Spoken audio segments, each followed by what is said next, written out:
noveno programa de Manual Liberal. Hoy tengo dos invitados súper especiales y vamos a hablar de un tema importante en nuestro país que desde hace mucho tiempo es polémica en nuestro país y a nivel internacional y por supuesto en las redes sociales. Podemos ver Twitter preguntas, Venezuela se arregló, Instagram un montón de sucesos, pero que no sabemos cuál es la realidad y esta realidad es un vínculo que tiene con la economía. Hoy quiero presentar a nuestra invitada especial, a la señora Ana Belmonte, quien es presidenta en la Asociación de Ejecutivos del Estado Carabobo en la parte de economía, además economista, profesora de pregrado y posgrado en la Universidad de Carabobo y a quien tengo el honor de tener el día de hoy. Y también a quien vamos a tener a lo largo del programa, quien me va a estar acompañando ahora en esta nueva edición del podcast Manual Liberal, Jan Sánchez, a quien saludo. Bienvenida a los dos, ¿cómo están? Hola, buenos días. Gracias por el contacto. Jan, Hola, buenos ¿estás días. por ahí? Un placer estar aquí con ustedes el día de hoy. Buenísimo. Entonces, vamos a empezar porque antes queremos saber los indicadores. Muchas fuentes a nivel internacional, por ejemplo, el CEPAL indica que el 10% de Venezuela apunta a un crecimiento.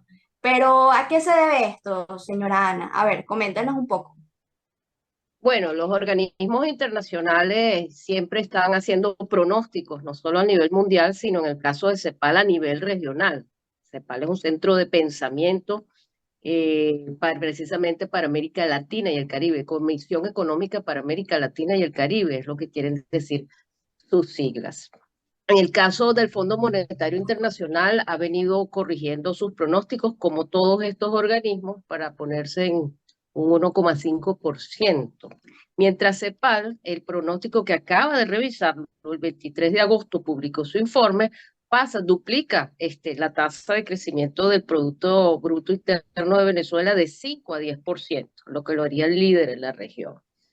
Si vuelvo al caso del FMI, el FMI dentro de todos los pronosticadores, sean organismos internacionales, nacionales, consultoras, siempre ha tenido los pronósticos más pesimistas y más conservadores para el caso venezolano. Y esto tiene que ver con sus metodologías para establecer estos pronósticos, ¿no? De hecho, yo en los últimos de la hiperinflación para acá no soy muy dada a seguir las referencias que hace el FMI respecto al caso venezolano específicamente, ¿no? Eh, de hecho, ya cuando todos sabíamos que Venezuela de alguna manera iba a tener un crecimiento en el 2021, un cierto, lo que se conoce más popularmente como un rebote económico, CEPAL insistía en que íbamos a decrecer menos, ¿no? Y ya eso estaba muy fuera de las expectativas de todo el abanico de pronósticos que se venían haciendo y hasta un poco del sentido común. Fíjate que perdón, el FMI sigue pronosticando un 500% de inflación para Venezuela este año y además para el 2023, cuando en realidad ya las cifras oficiales del Banco Central e incluso de casas independientes nos sitúan alrededor de 137 y 140% la acumulada para el mes de julio. Con todo el impacto inflacionario después de lo ocurrido en agosto, es muy probable incluso que nos mantengamos muy alrededor del cierre de 100% de inflación anualizada este año, lo que está muy lejos del 500% del FMI. En todo caso, ¿cuál es el argumento del Fondo Monetario para estimar un crecimiento de 1,5%? Parece basarse en lo que va a ocurrir con la cuenta corriente de la balanza de pago, es decir, qué pasa con esos ingresos y gastos, las importaciones versus las exportaciones, que de pasar de un déficit de menos 1,4%, creo que dice la estadística del fondo, en 2021, crecería hasta 9,5%. Y esto tiene sentido si observamos pues lo que está pasando con los ingresos petroleros que han dado un vuelco en 2021, aunque ese vuelco ha sido, esa mejoría ha sido menor de la que todos esperábamos y el gobierno mismo esperaba. De hecho, consultoras nacionales estiman que el PIB petrolero, solo el petrolero, podría crecer 8,5, 9,5, ¿ok? Y para un 8% de crecimiento general de la economía. Hay un abanico muy, muy, muy diverso acerca de los pronósticos de cuánto va a crecer la economía venezolana.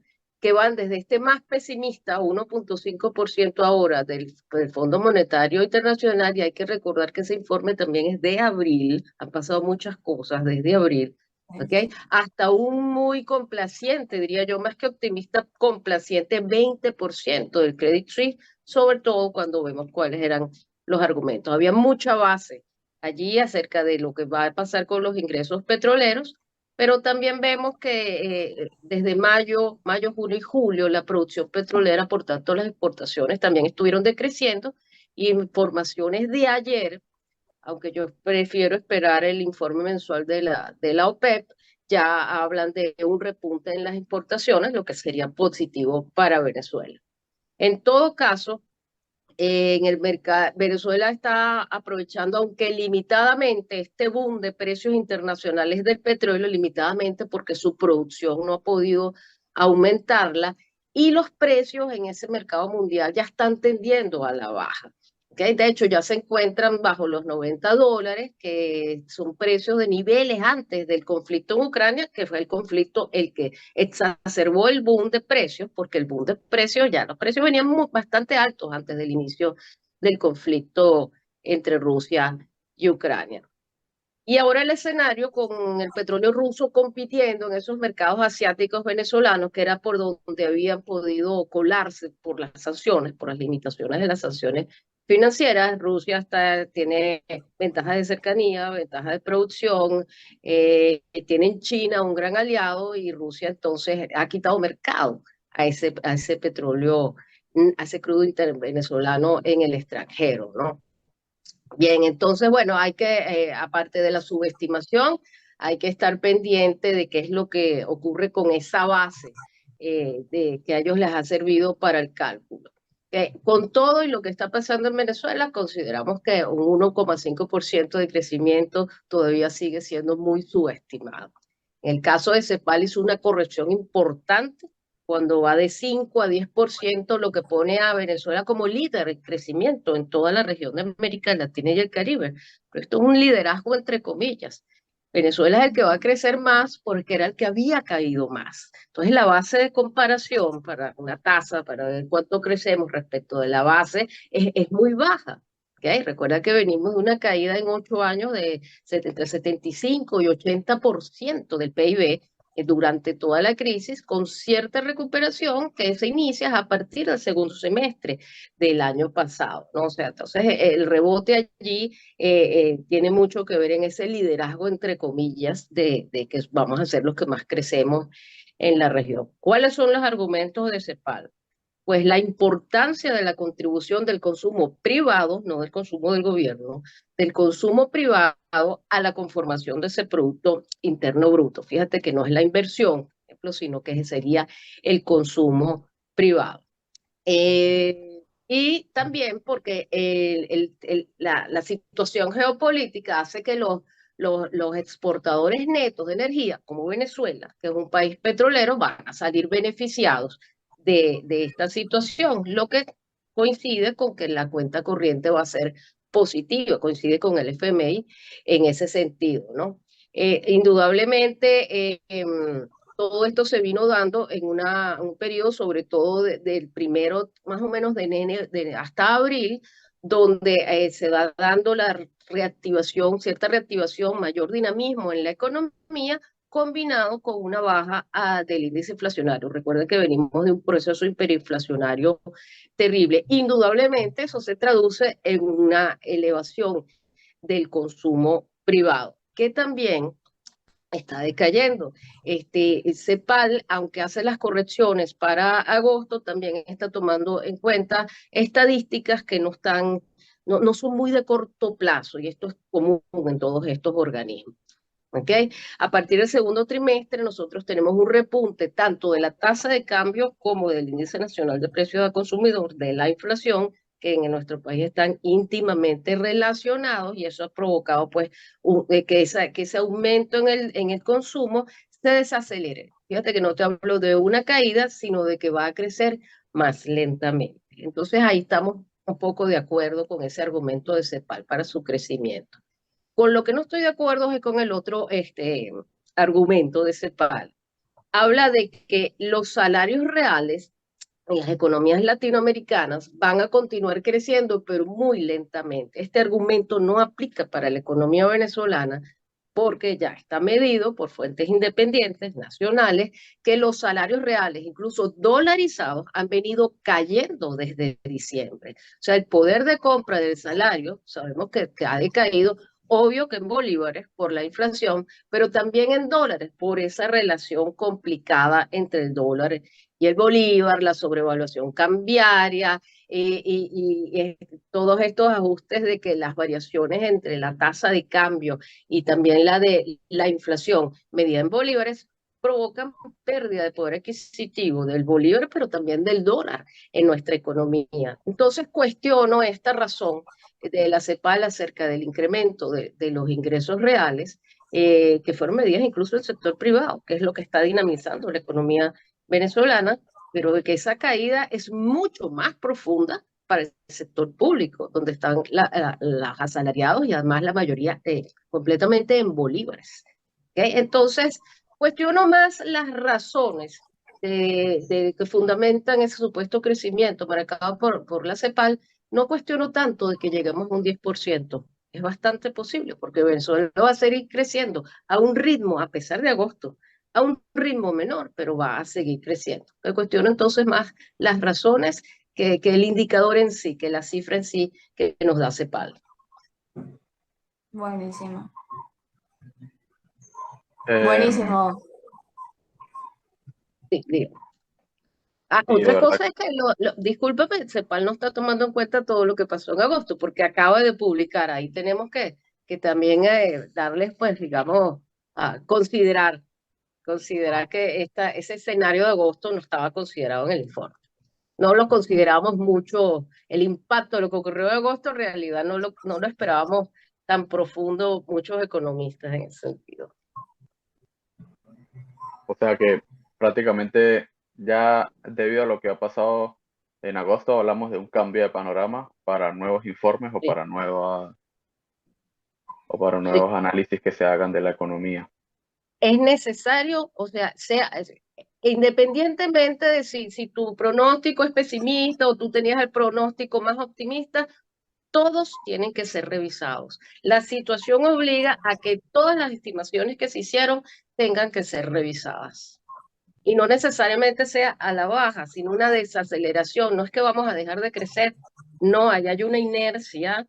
La situación de ingresos petroleros ayuda. Si recuperamos otra vez, después de estos 3 meses, otra vez un poco los ingresos, eso ayuda a alimentar las políticas de inyección al sistema cambiario, que romper, digamos, con ese patrón fue lo que causó el shock, ¿okay? Aunque de alguna manera ya venía siendo insostenible, pero igual el ritmo de crecimiento ya se venía afectando desde finales del segundo trimestre. Entonces, todos los pronósticos ameritan revisión. Bueno, respecto con todos estos temas de la CEPAL, el FMI, siempre hay como una especie de comparación, ¿no? Entre diferentes fuentes que se utilizan para crear un argumento. ¿Tendrá algún vínculo como todos estos con el Banco Central de Venezuela? Es decir, o sea, el sistema cambiario y el Banco Central tendrán algún vínculo con todos estos indicadores que se utilizan para llegar a ciertos análisis. Bueno, es el deber ser de que todos estos organismos, además del sistema, digamos, de gobernanza internacional, CEPAL deriva pues de la, de la es un brazo pues de la misma Organización de Naciones Unidas, la Comisión Económica para nuestra región, pero se alimenta fundamentalmente de datos oficiales, datos que le suministra el gobierno. En el caso del FMI, el gobierno dejó de suministrar datos hace bastante, luego presentó algunos informes para ponerse al día por el tema de los accesos a financiamientos, más otras cuestiones sancionatorias, etcétera. Pero en todo caso, con la CEPAL sí nosotros podemos tener una seguridad de que cuando los datos aparecen son suministrados por el ente oficial, generalmente el Banco Central de Venezuela. ¿Okay? Lo que no significa que los datos sean de la mayor calidad, porque sean oficiales. Eso sí hay que tenerlo en cuenta. ¿Y por qué yo hago, digamos, esta acotación en términos de la calidad de los datos? Indudablemente que el Banco Central tiene un rol fundamental en lo que es todo el sistema de indicadores y la coordinación de las políticas económicas. El artículo 318 y 319 de nuestra Constitución así lo establece. ¿A qué se refiere el 318? A que pone exclusivamente en el Banco Central de Venezuela las competencias monetarias, que sus objetivos son estabilidad de precios, relación con la inflación, y mantener el valor interno y externo de la moneda, lo que tiene que ver con inflación y con tipo de cambio. Pero muy particulares, hay que resaltar dentro de ese artículo 318 la autonomía del Banco Central para formular y ejercer sus políticas, la monetaria, la cambiaria, lo que tenga que ver con créditos y tasas de interés, crédito y tasas de interés que es fundamental para movilizar la dinámica de la economía, para crecer internamente. Y eso es uno de los principales frenos que se está poniendo hoy a la economía venezolana, y además las reservas internacionales, que son un caso de estudio, no solamente porque son casi las cifras que se están presentando, primero que casi en un 50% están sobreestimadas porque si estamos en unos 10.300 millones de dólares actualmente en reservas internacionales, 5.100 millones de dólares no pueden ser considerados como tales porque ellos metieron allí, digamos, arbitrariamente esos 5.100 millones de dólares que corresponden a derechos especiales de giro del Fondo Monetario Internacional, a los que sencillamente no podemos acceder porque estamos morosos. Entonces, allá hay una manipulación de esas reservas internacionales que deberían estar asociadas también con la disponibilidad de divisas, en este caso para la inyección, las inyecciones cambiarias que se están haciendo para contener el alza del tipo de cambio, pero cuando tú analizas a todo lo largo del año qué ha venido pasando con esos movimientos de reservas internacionales y vemos lo que ha ocurrido a lo largo del año con las inyecciones de divisas al sistema de mesas cambiarias, que le han metido 3.300 millones de dólares, tú tienes muy claro que no viene ese dinero, al menos en su totalidad, en gran parte, diría yo, no procede de las reservas internacionales como es el deber ser. Entonces, hay opacidad en el manejo de esos flujos externos que se reciben, y así como hay opacidad e invisibilidad en muchos datos, por eso te hablaba de la calidad de las cifras que pueda suministrar el gobierno a estos entes internacionales, indudablemente lo más grave ahí es esa pérdida de autonomía que está registrada en este artículo 318 porque no cumple con su rol de buscar equilibrios, de promover crecimiento, buscando estabilidad de precios y manteniendo el valor de la moneda. Son dos situaciones que son inexistentes actualmente en Venezuela. También sería el ente encargado de brindar los informes y los análisis oportunos de todo lo que está pasando con las variables macroeconómicas. Estamos hablando del PIB, de la inflación, del tamaño del déficit, del desempleo, etcétera. Y en ese sentido, pues no tenemos, o las cifras están obsoletas, o no tienen calidad, o simplemente no existen. Entonces, por eso es cuestionable el suministro de las cifras que se hace a los organismos internacionales. Hay una pregunta sumamente importante y es que, bueno, hace poco en nuestro país fue un reflejo de que por lo menos los funcionarios públicos, las personas que trabajan en entes públicos, los profesores, bueno, les pagaron su bono vacacional, que venían tiempo reclamando, pero después de ese día hubo un choque muy interno dentro del país y fue que el dólar paralelo, que bueno, se le llama también dólar negro, él subió hasta 8 o 9 y pues las personas que cobraban, por lo menos, que cobraron $50, se les redució totalmente esto que era el bono vacacional y esto fue un reflejo de súper rápido de la gente dijo, bueno, ahora que teníamos 50 ahora tenemos 10 y esto fue una realidad y esto pasó. Y estas son cosas que ocurren normalmente en Venezuela. Pero ahora la pregunta es, ¿qué reflejo ve usted como economista y que está estudiando este mercado actualmente en nuestro país y de lo que está ocurriendo dentro de a finales de año? Porque básicamente nos faltan 4 meses para finales de año y pues Venezuela tiene una economía muy inestable. Ok, fíjate, siempre muchos economistas, muchísimos, advertimos de la insostenibilidad del programa de ajuste, el anclaje de los precios, contener los precios mediante el anclaje de la tasa de cambio a punta de intervenciones cambiarias, inyección de dólares a las mesas cambiarias. ¿Y por qué se hacían insostenibles? Primero, por la vulnerabilidad de Venezuela a esos shocks cíclicos de las materias primas, en este caso del petróleo, pero además por las limitaciones que vienen poniendo las sanciones, ya lo interno, el desplome de la principal industria proveedora de ingresos externos, que es la industria petrolera, ¿no?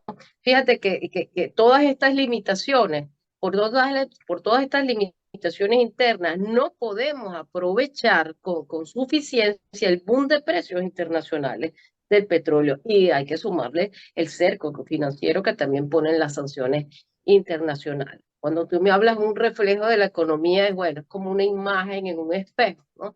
Si la economía se pusiera un espejo a finales de año, pues vamos a ver que es una economía que va a seguir teniendo una imagen resentida.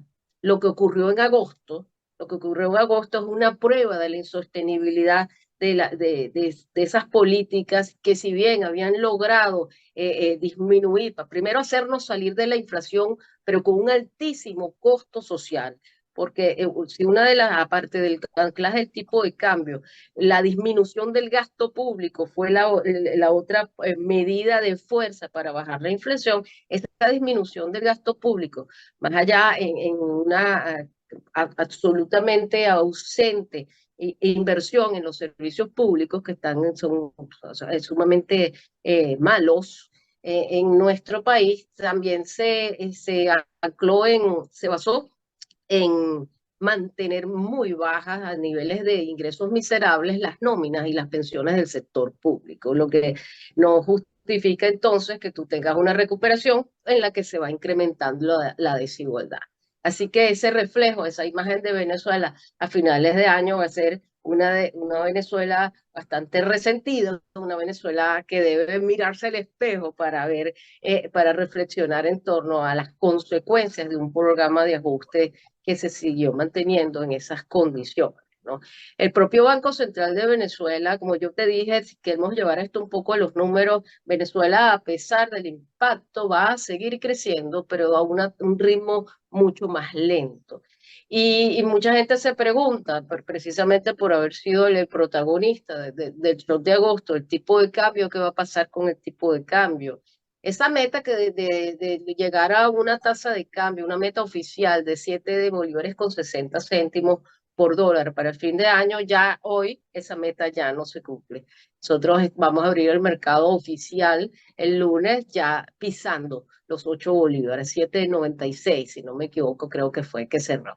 O sea que esa meta ya quedó para el olvido y es difícil pronosticar en este momento porque con lo que ocurrió en agosto se perdió la trazabilidad que venía dejando la política, ¿no? Estamos en un momento de hacer piso, en un momento de ajuste para ver cuál va a ser la reacción, la capacidad del gobierno a través del Banco Central de Venezuela para intervenir en ese mercado cambiario y hacer el juego de buscar una estabilidad relativa entre lo que es ese tipo de cambio y la inflación, que como te dije, tienen esa relación perversa en una economía muy compleja, porque se dolarizó transaccionalmente, espontáneamente, pero la dolarización financiera no la dejan avanzar. Por ejemplo, con los créditos en dólares se hubiera evitado lo que pasó en agosto. Lo que ocurre con los ingresos petroleros va a ser fundamental.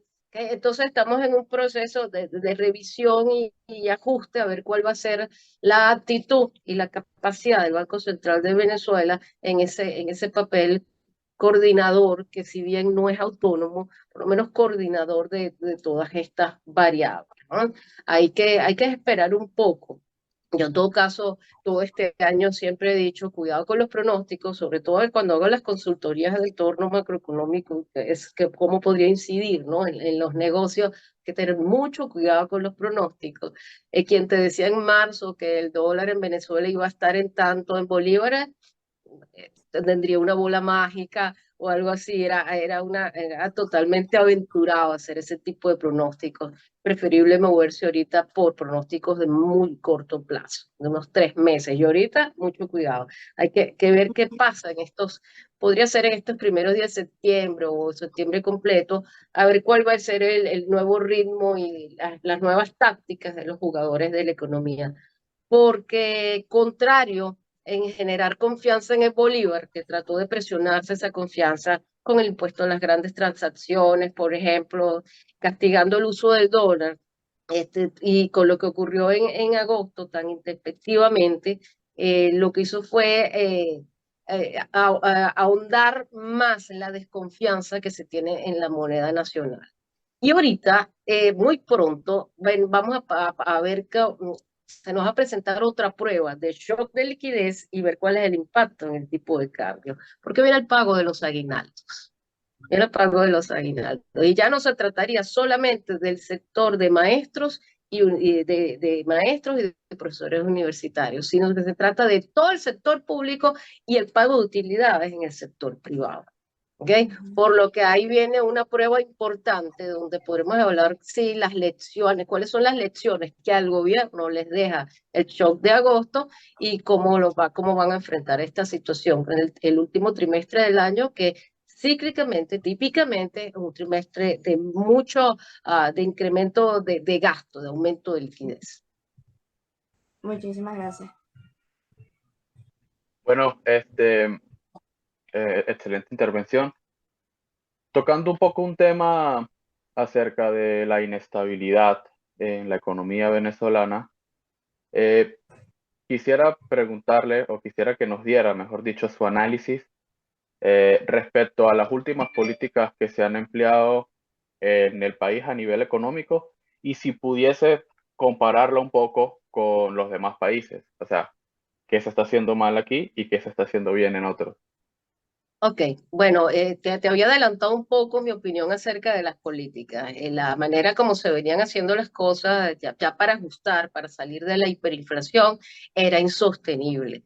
Y la caída en la hiperinflación fue precisamente por las políticas económicas equivocadas. Y volvemos al punto del Banco Central.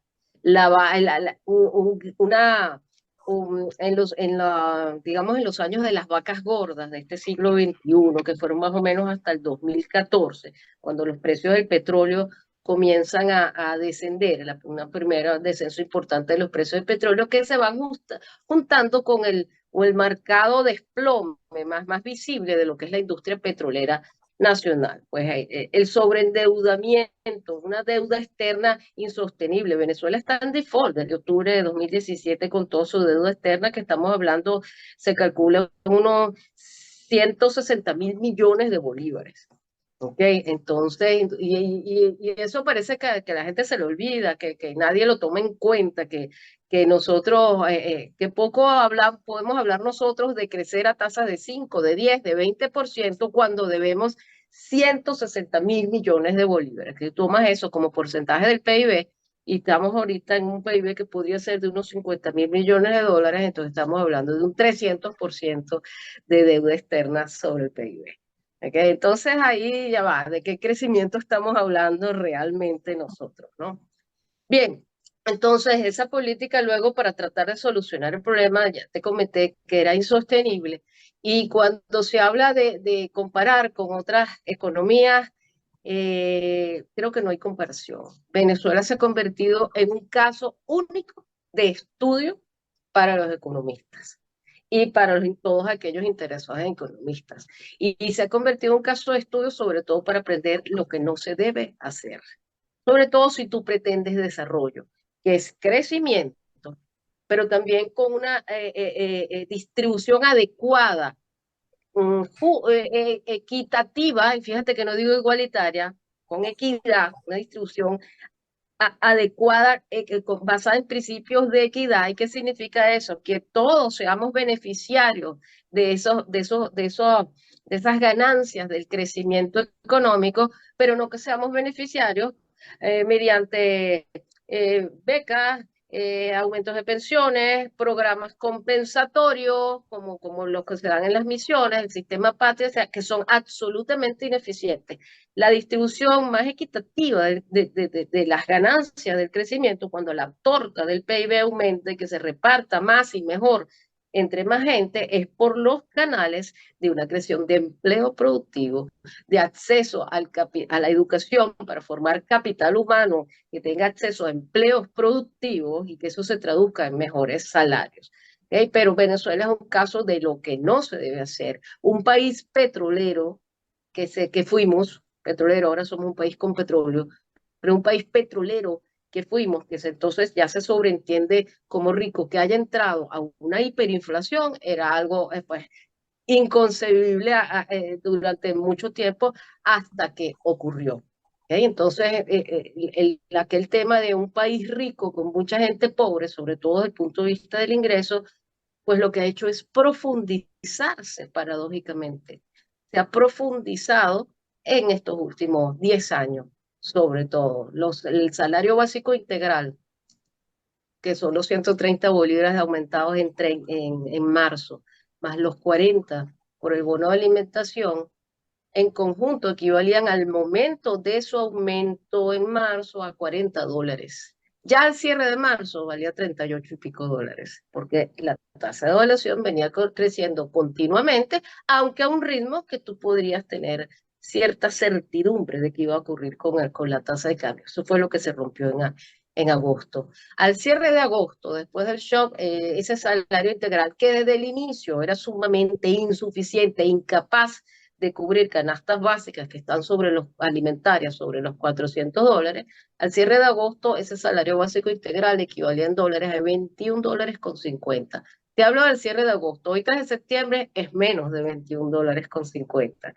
¿Okay? Entonces, indudablemente, las lecciones que deja el proceso y cuando intentamos compararnos con otras economías, es que es un gran error buscar estabilidad económica sacrificando el propio crecimiento económico, porque cuando así lo haces vas a promover mayor desigualdad de ingresos entre tu población.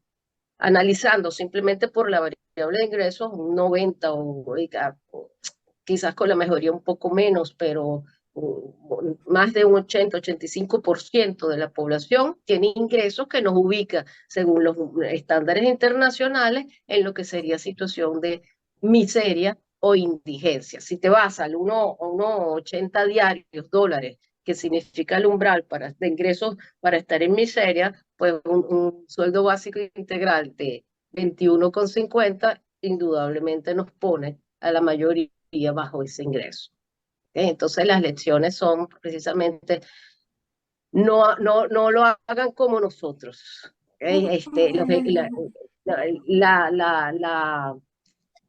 La maldición, si se quiere, me perdonan lo fuerte del término de los ingresos petroleros que se entienden como manadas del cielo, y el no haber aprendido, y eso no es de ahora, por décadas, no haber aprendido a tener recursos, a tener previsiones para la época de las vacas flacas, cuando dependemos mucho de esas caídas, de ese ciclo recesivo en la economía, nosotros que dependemos de las materias primas, y esa persistencia que tenemos en monetizar los déficits, en la emisión de dinero sin respaldo productivo para tratar de tapar los déficits públicos, han sido unas prácticas recurrentes en nuestras economías, en nuestras políticas económicas, que se acentuaron de manera pues increíble en todo lo que ha sido el siglo XXI, la economía venezolana del siglo XXI, sobre todo en los últimos 15 años. Yo sé que desde todas partes del mundo que escuchan el podcast Manual Liberal vamos a llevar sus consejos porque de verdad Venezuela desde principios de año y desde hace mucho tiempo atrás su economía ha sido bastante inestable y muchas de las personas que vivimos en el país somos quienes entendemos el sistema, pero sé que todos sus consejos y sus análisis que nos escuchan desde todas partes del mundo, en estos días estaba viendo que el podcast llega a Rumania, Irán, entonces imagínense de todas las partes del mundo que van a escuchar estas ideas y que por supuesto vamos a aplicarlas. Yo estoy muy agradecida el día de hoy por su invitación y que esté acá con nosotros, por Jan. Y bueno, vamos a seguir escuchando el podcast Manual Liberal y espero que todos estos consejos se apliquen en nuestro país porque de verdad Venezuela necesita surgir. Muchísimas gracias, señora Ana, y me despido de Jan Sánchez. Y esto fue hasta el próximo programa de Manual Liberal. Hasta luego.